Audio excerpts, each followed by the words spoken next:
Life's about self-discipline. We tend to do the things that are easy. It builds no mental toughness, it builds no mental hardening, it builds nothing. They see me now as the guy that with his shirt off who can do 4,030 pull-ups in 17 hours, who can run 205 miles in 39 hours. But what they don't understand is they don't understand the journey that it took me to get to this point. Oh, so beautiful. Motivational. But motivation's not the key, remember?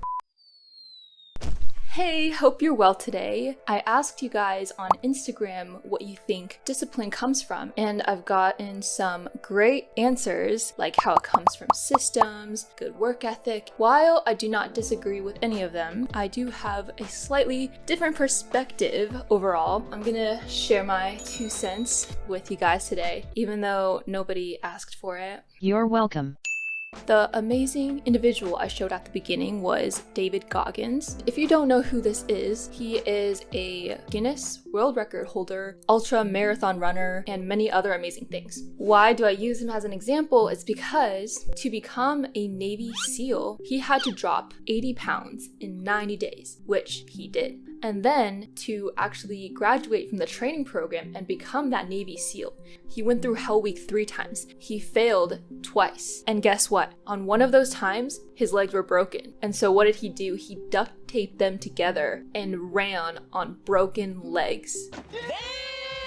Clearly, David Goggins has some discipline, but the way I think about it is that discipline, I already know some people are going to come after me for this. Discipline is secondary. I repeat, discipline is secondary. People preach this a lot, but hear me out. David Goggins was not disciplined before he lost weight. He became disciplined on that day. He decided he was going to go through this arduous process and making a plan to lose those 80 pounds. He didn't have, before deciding to do this, the discipline that would get him this amazing result. So what is the core of this process? We have to go to the root. The answer is the desire. People think that I'm disciplined. I mean, I do read every morning at 6 a.m. Join me if you would like, by the way. Shout out to Anjdeep, Annie, Aman, and Dan for consistently reading with me. And in an interview question, when people ask what are 3 words that you would describe yourself as, discipline has never come to mind. Have you ever thought to say disciplined on a job interview question like that? In my humble opinion, discipline is assumed, and it should be the default that you do what you say you will do, that you show up on time, and then you do the things that you're paid for. Otherwise, you're gonna be fired. You want to get paid, and so you do those things, and then you have the discipline to keep your job. Desire first, discipline second. The words that I think of are driven and ambitious. These are the extra characteristics that show you will do extra for yourself and more than what's expected. We waste so much time on our little gadgets. It's unreal. And we talk about we have no time. And so next time on social media, instead of seeing a guy or girl with a super fit body and thinking, oh, I wish I looked like that, realize 1, not only the discipline that it took to get there, but 2, more importantly, the desire to start and then keep going to get that amazing body. It's desire and passion for that result, and the knowledge that you need the process in order to get there. And that awareness keeps you going in that process. Then discipline becomes an effect, not a cause. I read every morning at 6 a.m. not because I'm disciplined, but because I want to. If I want to, I will. If I want to, I will. I want to enough to go to bed earlier the night before and then wake up earlier so then I can help my subscribers also become better versions of themselves through this habit every day. Don't hit the snooze button. Why don't you hit the snooze button? Because you wake up already failing.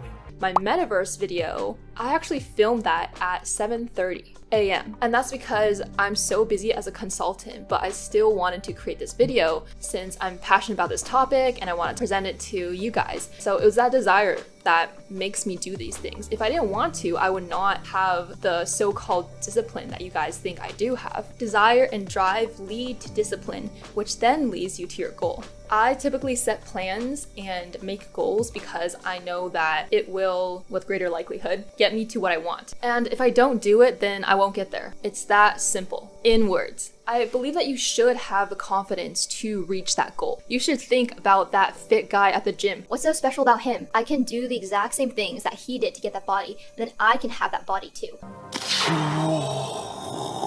Yes, there are some genetic predispositions and stuff like that, but truly, if you try, I'm sure that you will not be disappointed by the results you get. Just like you should know that studying more will get you a better grade. There's no way it won't. Instead of resenting what other people have, think they put in the work and I didn't. We are all relatively fortunate. I mean, you're watching this on a screen, and we have good living conditions. And even if not, did being a broke exterminator stop David Goggins from now becoming an amazing motivational speaker and Guinness World Record holder? No. Like literally, I had to overcome so much those first 26 years of my life. I think we need to step away from the negative self-talk of being like, I'm not disciplined. I can't get there like he does because I'm just not like that. first of all, that's not having a growth mindset. And second of all, for the people who you think are more disciplined than you, no, they just wanted it more than you.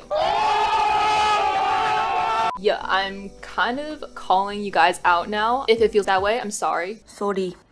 Not sorry. Think seriously about it. Like, if people wanted to read at 6 a.m., they could. They literally could, because it's all about the choices we make. We can go to bed earlier, and we can pull out a book and increase our attention spans. In that successful person's circumstance, he/she, with that time that he has or could make, he made it happen. He made his result come to reality. Where there's a will, there's a way. Quote that I didn't make up myself, but I mean, I think it's very true. This is not a motivational video. This is just to give you some thoughts and advice about how I have kind of brought some successes to my life thus far. And now you can take these learnings and tools and decide if they apply or don't apply to your own story. In fact, it's great if you disagree. Let me know why. Think about why you disagree. Maybe some pieces you do agree with, and then you can formulate that into your own unique formula.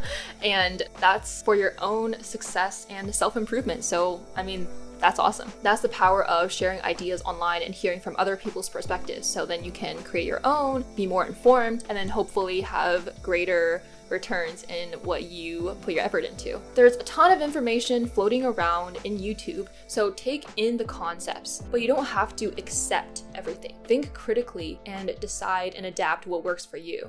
And if you think that motivation is what you're lacking, then check out this video. Thanks, and have a great rest of your day, and remember to do a little extra today.